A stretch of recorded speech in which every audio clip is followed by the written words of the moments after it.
I'm gonna be talking about the Mexican cinema, specifically about the golden age of Mexican cinema, which I'm gonna be illustrating with this book. It's called Faces of Mexican Cinema. And yeah, so the most iconic thing about this age of cinema is that it lasted on a period of time where there was a lot of money in the country. The country was really rich in those times.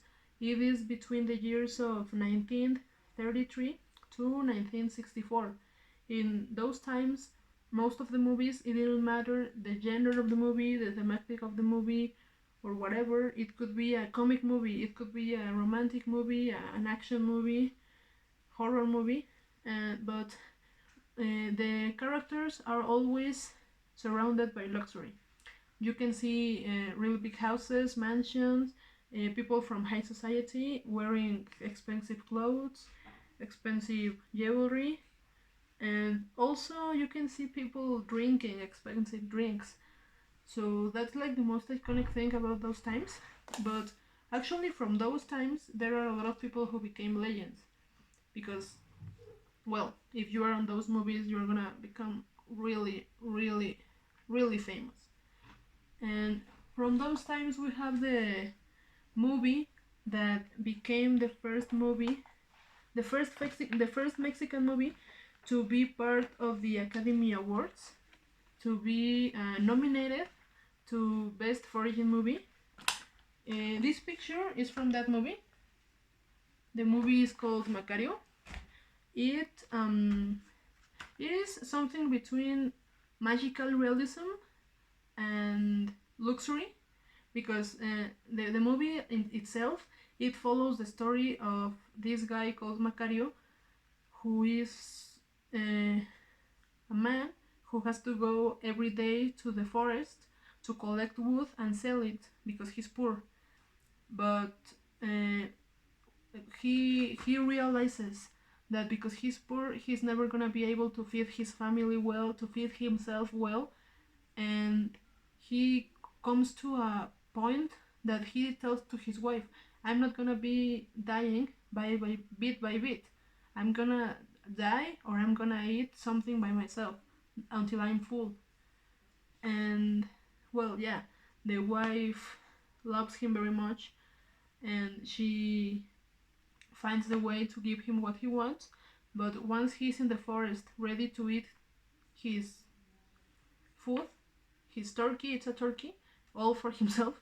When he's ready to eat it, he encounters the devil. He tells the devil to piss off. Then he encounters God, and he repents. He ignores him, and once he's gonna eat, he encounters death. And when he encounters death, he gets sad and he gives death half of his food, because he tells that, well, if I'm gonna die, at least as long as you eat, I'm gonna eat too, so it's fair. Death becomes his friend in that time and gives him the power of healing, gives him a specific water that heals. But the thing here is that Macario, as any man would do, I think, abuses this power and uses it to make money. Macario goes from being a poor guy in the middle of nowhere to having a really big house with the rich guy of the town. So yeah, it's basically that Macario ruins everything for him, and that movie was the one that took a nomination to the Academy Awards. It was the first Mexican movie to do so. But well, yeah, it's not only that movie. There are more movies, obviously. There are really important actors for that age of cinema. Most of them are in this book, actually. And one of the most important ones, I would say, is Pedro Infante, who is this guy right here.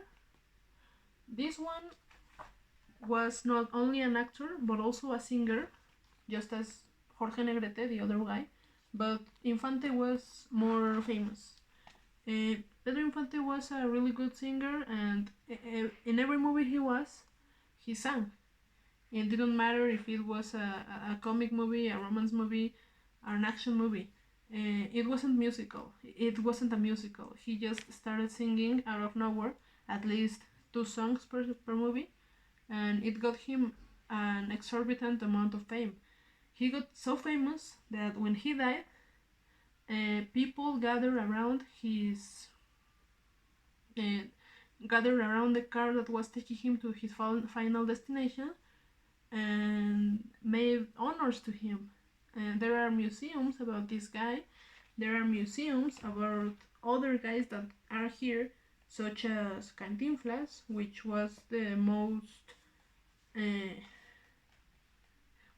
comic who sold the most, who really won a lot of important awards.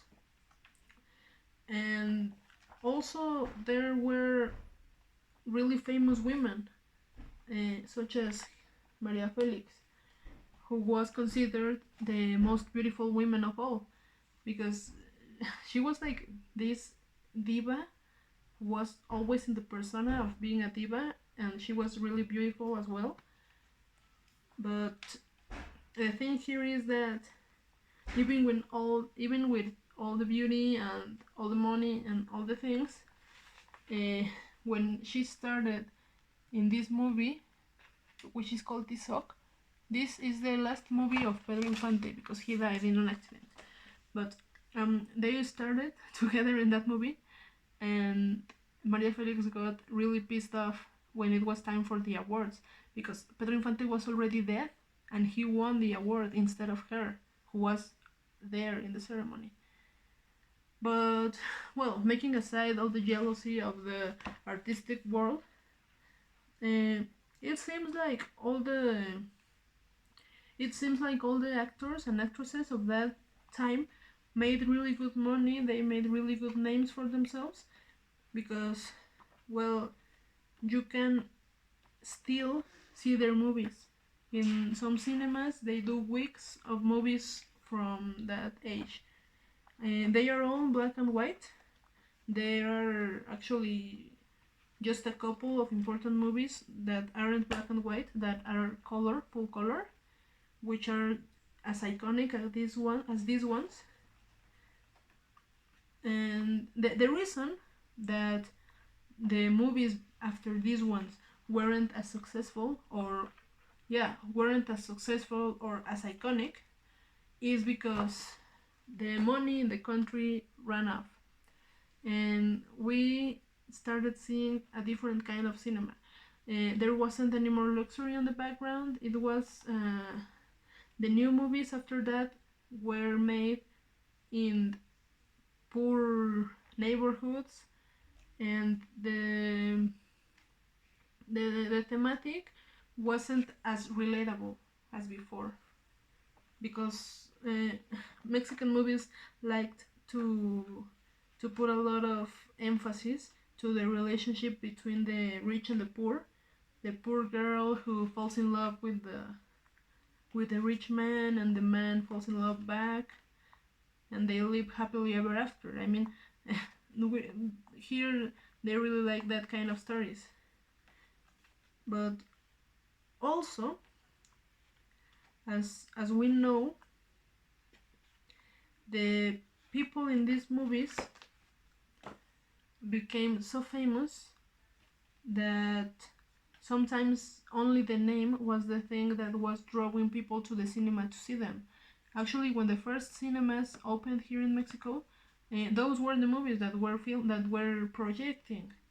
There are 4 or 5 movies in one day, 4 or 5 movies in the next day, and that's why those are movies everyone has seen, because those were the first ones that everyone could see when they had a TV on their house, when they went to the first cinemas, and all that stuff. And also there were whole families who dedicated themselves to cinema. An example is the Soler family, who were, if I'm not mistaken, 3 or 4 brothers Most of them were actors, but one of them was a producer. So yeah, your brother is paying for the movie, you're gonna be in it. But they were really good actors, actually. This guy here, he's called Fernando Soler. He made one of the most iconic characters in Mexican cinema, Don Cruz. He was this big, tough guy who was always smoking, was always with his sombrero, and telling everyone to piss off because he was the one in charge. And in those times, that was the kind of cinema that sold. In those times, that was the business of many families. And when the money ran out in the country, some people lost it all, and some people continue to live from that because they already made a name from themselves.